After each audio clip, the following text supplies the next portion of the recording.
The repentance of Palathar. The bitter cold winter was catching onto his wounds, and it seemed the rapture of his soul was inevitable. The roaring battle was audible from the distance, but he began to not think of it. All that was active on his mind was what to do now. Facing death was a swiftly approaching reality that he was trying to run away from.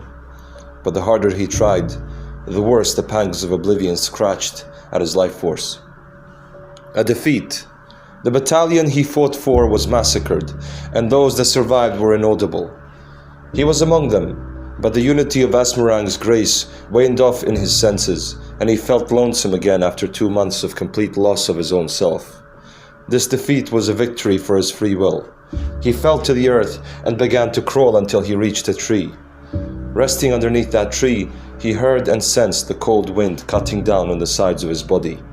The darkness of Esmeralda's lordly grace was still entangling his heart.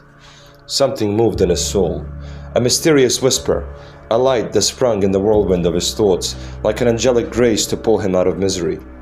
He coughed heavily and began to feel his own organs pulsate with deathly warnings.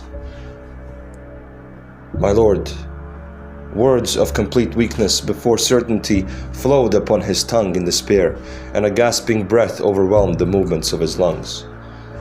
"My lord, I bring no excuse, but hope to be spared," he further said, as the light grew stronger in his mind. He became unconscious and held firmly to his sword hilt. His fingers almost froze together with the hilt as the evening and then night and morning's dawn passed over him like a carrying being. The sun shone upon the mount and melted away most of the snow.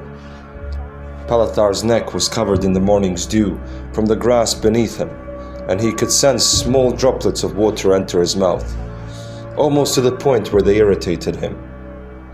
All he could see through his foggy sight, now thinking he might go blind or half-blind, were the branches that dripped above him. The blue sky made him think he entered the overworld and was saved for his final words. But alas, he did not even move the spirit from his body. Not until he rapidly regained strength as he woke and stood up. The first sight, the reformist legions marching through the forest. "Halt!" A woman's voice erupted, and his neck was contacting a steel scimitar quickly. It was Zoira. He could see her and Lady Haikal, with 10 more elves surrounding him. "The inheritor and steward of truth wishes to speak with you." He made a slow movement with his hands, hoping to reach his sword. Zoira waved it in front of him with her left hand. "Do not think of it. It is here, safe and well refurnished. Esmeralda's little trinkets have been dismantled from it."